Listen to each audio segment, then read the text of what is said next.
আজকে রান্না করব মুরগি, এই জন্য প্রথমে আগে পেঁয়াজ কুচি করে কেটে নিয়েছি, তারপর এগুলো কড়াই দিয়ে হালকা ব্রাউন করে ভেজে নেব।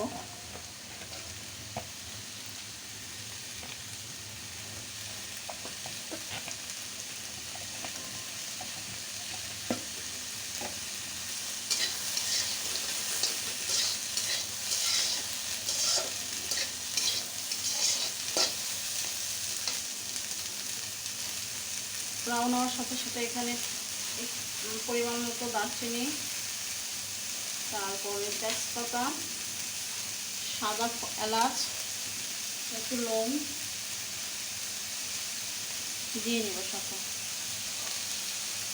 লবঙ্গ, গোলমরিচ, কালো এলাচটা দিলেও ভালো টেস্ট হয়, কিন্তু আমার বাসায় কালো এলাচটা শেষ হয়ে গেছে, যা বাজার থেকে নিয়ে আসতে হবে। সমস্যা নাই, কালো এলাচ ছাড়াও মাংস রান্না করা যায়।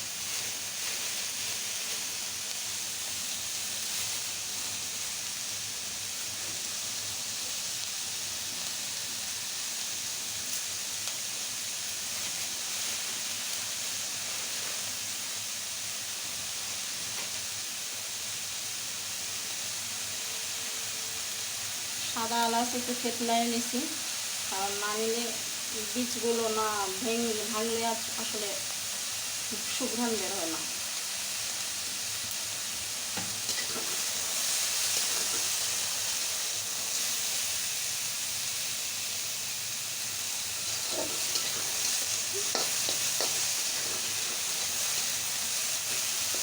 শিলপাটা একটু থেতলায় নিতে হবে।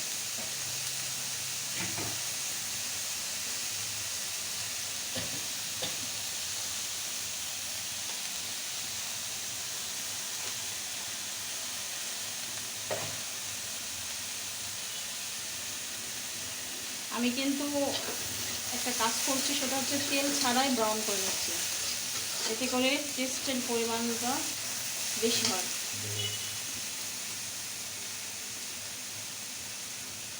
কিছু লবঙ্গ এবং গোলমরিচ,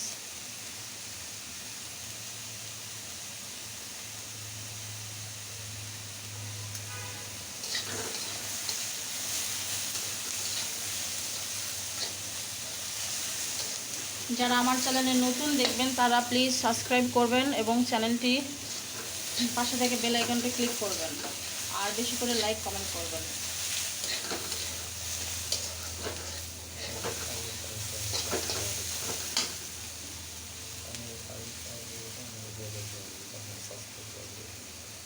আপনারা যত বেশি বেশি সাপোর্ট করবেন তত আমি আরও ভিডিও বানাতে উৎসাহিত হব।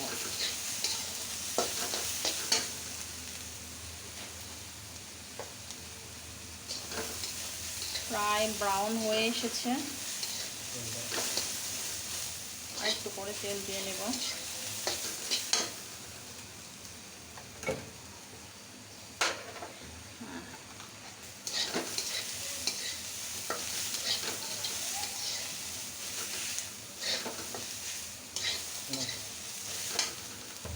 সো এখন তেল দিয়ে দিচ্ছি।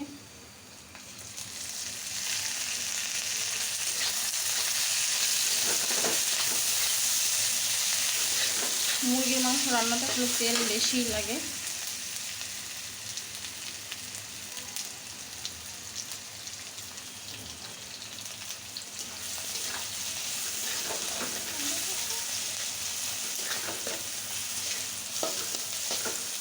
এরপর একে একে এখানে দিব আদা বাটা, রসুন বাটা পরিমাণ মতো, প্রায় 1.5 চামচের মতো দেবো।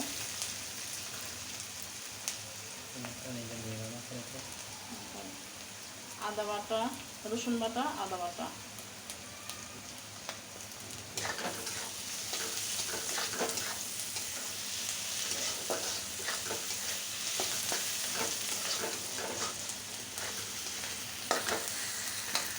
রসুন বাটা, আদা বাটা দেওয়ার পর এখানে পরিমাণ মতো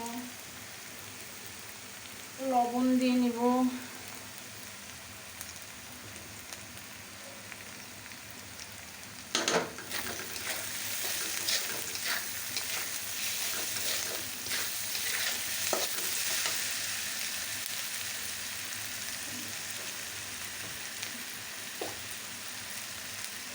একে একে এখানে জিরে গুঁড়ো, ধনিয়া গুঁড়ো,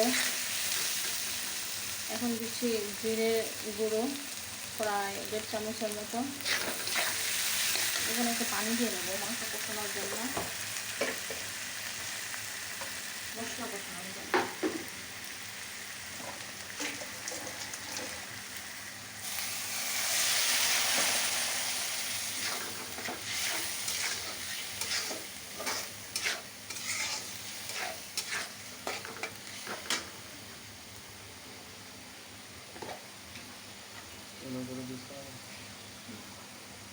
তারপর এখানে হলুদের গুঁড়ো দিব,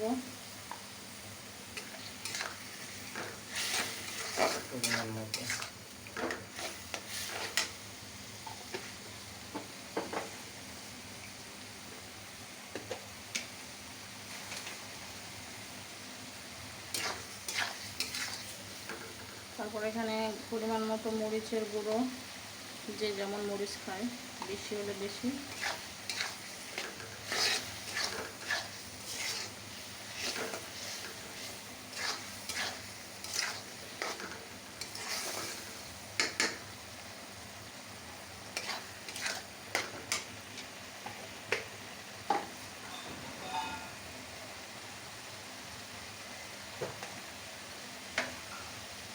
তারপরে দেব ধনের গুঁড়ো,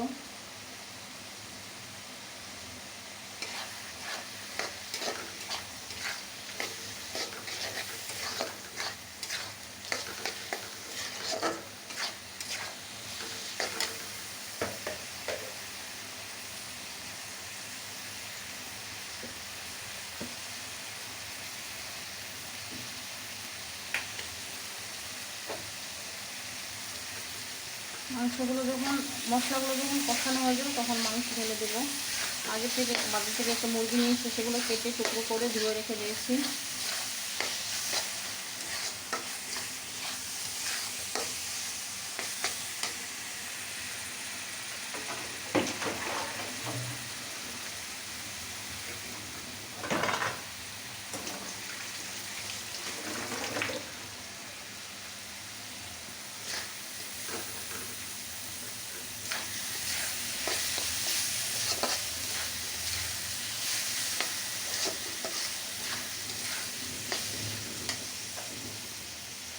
প্রায় আমার মশলা কষানো হয়ে গিয়েছে।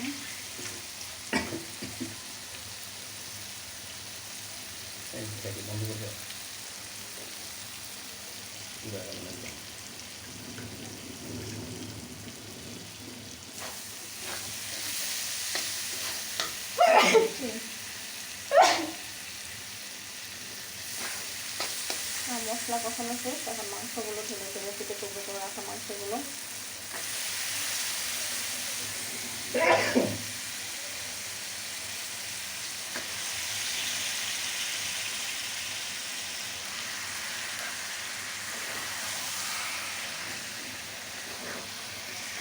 তারপরে এগুলো মিক্স করে নিয়ে ঢাকনাতে ঢেকে কষাতে দেবো প্রায় 5 মিনিটের মতো। তারপরে আবার যখন কষানো শেষ হয়ে যাবে তখন আবার আসবো।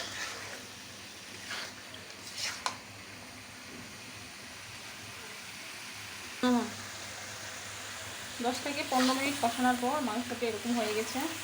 এখন একটু নেড়ে চেড়ে আবার একটু কষানোর জন্য পানি দিব। আগে তেল দিয়ে দেবো এখানে।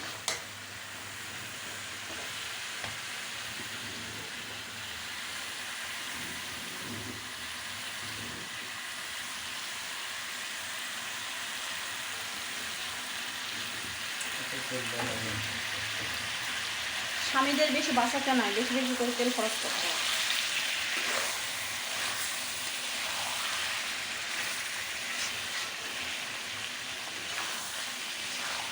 এরকমই তো নারীর দরকার প্রত্যেকটা স্বামীর ঘরে।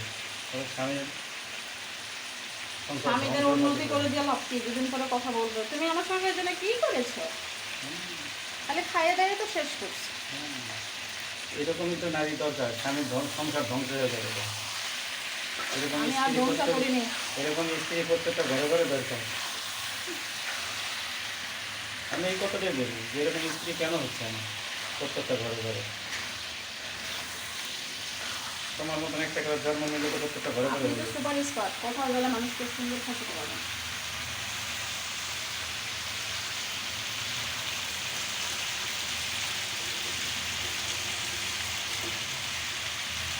পানি দিবে? একটু সময় লাগে, একটু ভালো করে না করতে হবে না।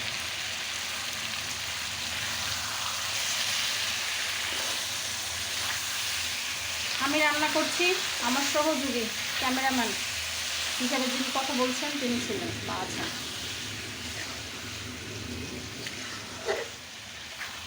থ্যাংক ইউ সুন্দরভাবে কথা বলার জন্য।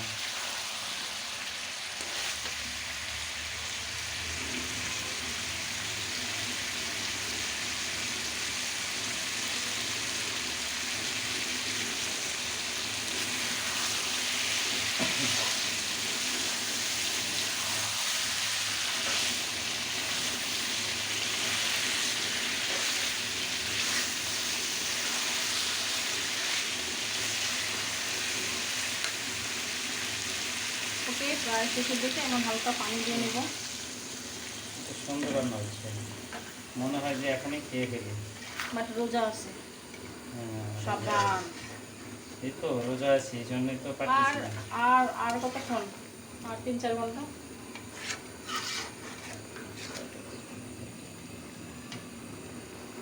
রসুন রসুন এখন ঢেকে দিব। সো আবার আসবো 5 থেকে 6 মিনিট পর।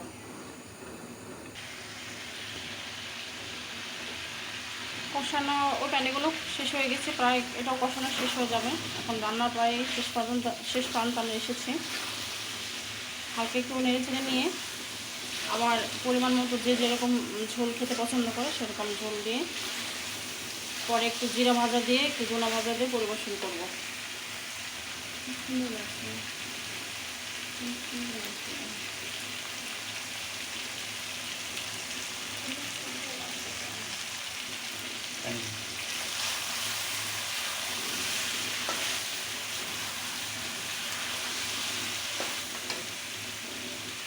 কারণ কি কথায় আছে, যেটা বেশি যত বেশি কষানো হয় রান্নার টেস্টও তত বেশি হয়।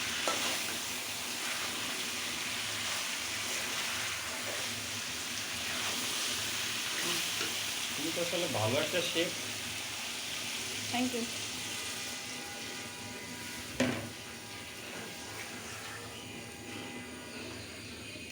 এমনিতেই তেল অনেক বেশি হয়ে গেছে, আর দিলাম না। রোজা থেকে বেশি তেল না খাওয়াটা ঠিক না।